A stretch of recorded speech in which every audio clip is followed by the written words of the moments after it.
May tanong sa akin, hawak na namin ng papers mo ng warrant of arrest. Magsesettle pa ba kayo? O haharapin na lang po natin ito? Puntahan na lang namin kayo sa declared address na nilagay nyo dito at hawak na rin namin ang copy ng ID at mukha na pinasa nyo sa pag-a-apply ng loan nyo. May terms and agreement po kayong inagrihan dito, kaya maaari na namin kayong puntahan anytime. Kaya huling tanong, isesettle pa ba ito o hindi na?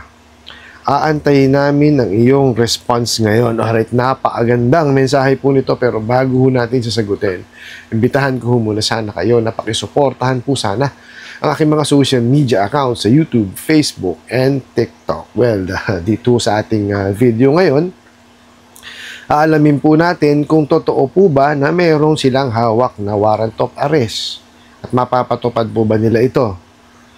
Pero bago ho yan, disclaimer po muna. Hindi po ako abogado, ako po'y maniningil. Lahat po na sinasabi natin sa ating mga video is based on my experience at syempre po sa ating pong pagsasaliksik at pagtatanong sa mga kaibigan po nating abogado. At isa pa po, hindi ko po kinukonsinti ang hindi pagbabayad ng utang dahil ang utang ay responsibilidad na dapat po nating bayaran. Ang hindi po ako pabor ay doon sa maling pamamaraan pautang at maling pamamaraan ng paniningil. Sagutin po natin yung pinanunod yung katanungan. Okay, so ang sabi po doon sa mensahe is hawak na po daw yung papers, no, na warrant of arrest. Okay, so doon muna tayo. Unang-una ho sa lahat, no, wala hong sino man ang po pwedeng humawak or kumbaga mag-serve ng warrant of arrest kung hindi po ang sheriff or mga tauhan po ng korte. Okay po, so wag ho kayong maniniwala pag sinabi ho ng OLA na meron na silang warrant of arrest. Napakalaki yung kalokohan yan. No? Paano ho silang magkakaroon ng warrant of arrest unang-una? Sige nga po, may ginawa ho ba kayong krimen? Yun ho ang malaking tanong eh. Di po ba? Kasi doon lamang po isineserve yun or kumbaga doon lamang po inilalabas ng korte yun. Pagka meron pong ginawang krimen. Okay? Meron ho ba kayong ginawang krimen? Not unless po kayo ay talagang tahasan na niloko nyo sila or nilinlang, no, estafa po yan. Pag sinabi po natin niloko at nilinlang, ibig sabihin po nun is nagbigay ho kayo ng mga false information. Nagbigay ho kayo ng mga peking dokumento, no, para po kayo ay makapag-loan. Yan. Diyan po maaari po kayong masampahan ng kasong estafa, which is may criminal liability. Isa ho yun. Pangalawa is, pagka ho kayo ay nag-issue ng cheque na alam nyo namang close account, kulang sa pondo. Ayan. Yan po pwede kayong pwede kayong masampahan ng BP22. Okay, doon sa cheque, malabo ho yan para sa mga OLA. Pero yung sa estafa, there's a probability. Ngayon, eto yan. Napakalaki hong kalokohan na mapapatunayan ho kayo na ay, kumbaga, nagkaroon ng kasalanan o pagkakasalang estafa. Bakit? Kasi unang-una ho, hindi naman nagkakandak ng credit investigation yan. Hindi ho nagkakaroon ng check and balance yan Okay, ganito lang ho yan. Para ho malaman na kayo po ay nagbigay ng mga false information o mga fake and dokumento, dapat yan, chine-check nila. O sige nga ho, paano makakapag-check?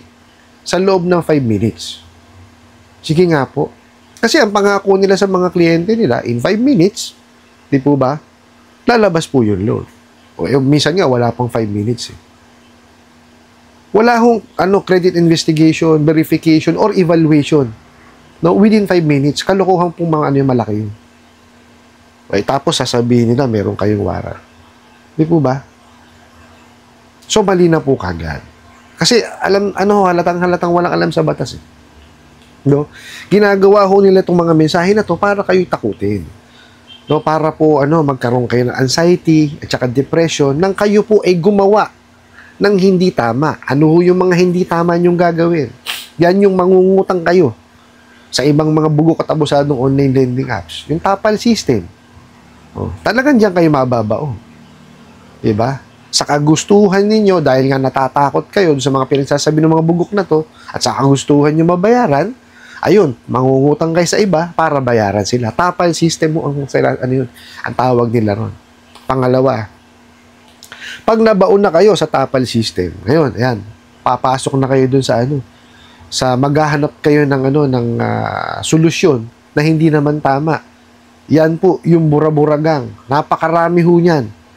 No, kaya nga ho ano no, pasensya na kayo, tinanggal ko yung ano, yung dinisable ko yung comment diyan sa aking TikTok account kasi nga po diyan sila naglalabasan. Eh ayoko naman pong magamit yung ating platform para makapanloko. Di po ba? Eh ginagawa nga ho natin to para makatulong tapos gagamitin nilang panloloko, eh di po ba? Nandun ho, napakarami. Mga nag-o-offer ng mga bura-bura. Wala akong katotohanan yan. Ang makakabura lamang po niyan is kayo lang din po pag nabayaran nyo yan. Okay po? So, ito pa. So, sabi nila, magsesettle pa ba kayo o haharapin na lang natin ito? Paano haharapin? Alangan katotohanan. Hindi po ba? Tapos, pupuntahan na lang namin kayo sa declared address na nilagay nyo.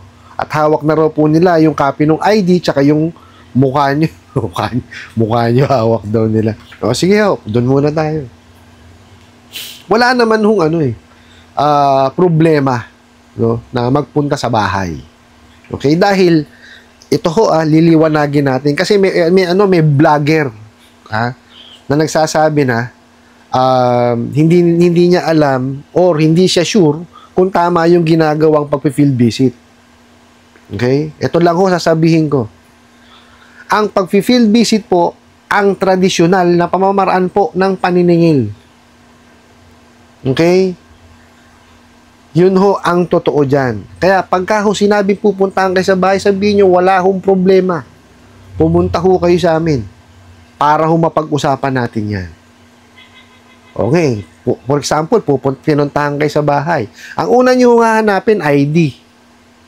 Dapat, tawag dito, yung sasabihin niyang pangalan sa inyo at yung pangalan sa ID parehas. Tapos ngayon, para malaman yung legitimate yan, tawagan nyo ho yung nahiraman po ninyo.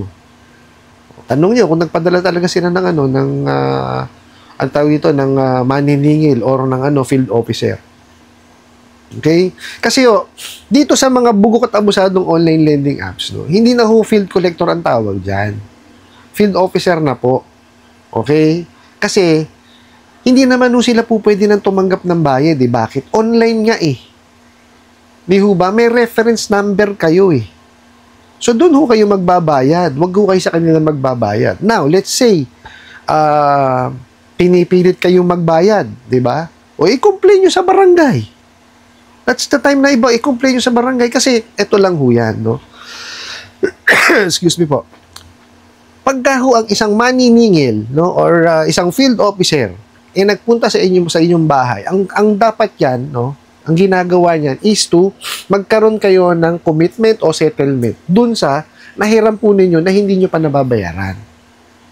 Yun ang purpose nun, eh. Di ba? Tsaka dapat may OR yan, pagka official receipt or tawag ito invoice na hawak. Kasi yun ang kapalit ng bayad, eh. Di po ba?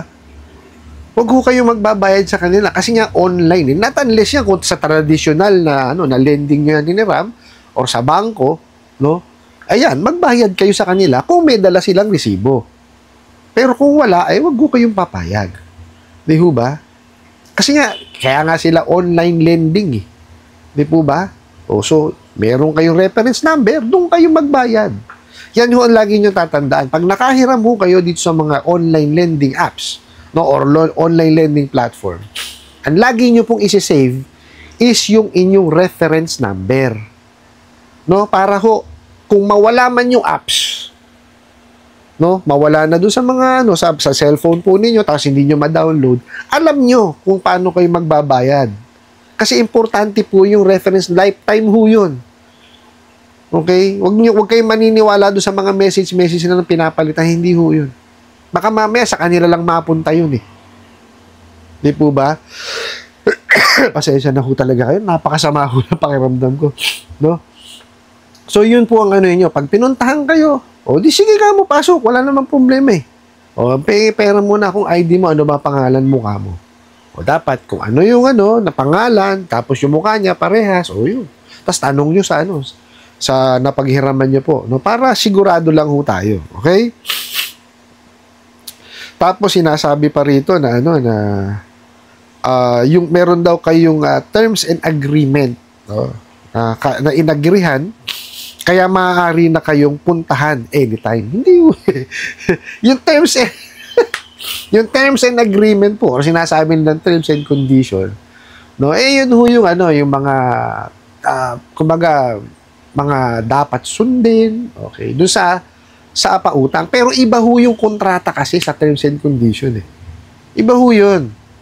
Okay, magkaiba ang terms and condition. Tsaka meron pa nga silang nakalagay doon na pagka nagpasa ka ng application, pagsang-ayon mo na yun sa utang, kalokohan yun. Application pa lang yun Ang pag-ayon sa utang is pag-agree dun sa kontrata, sa loan contract, or promissory note, o kung ano ang tawag nila.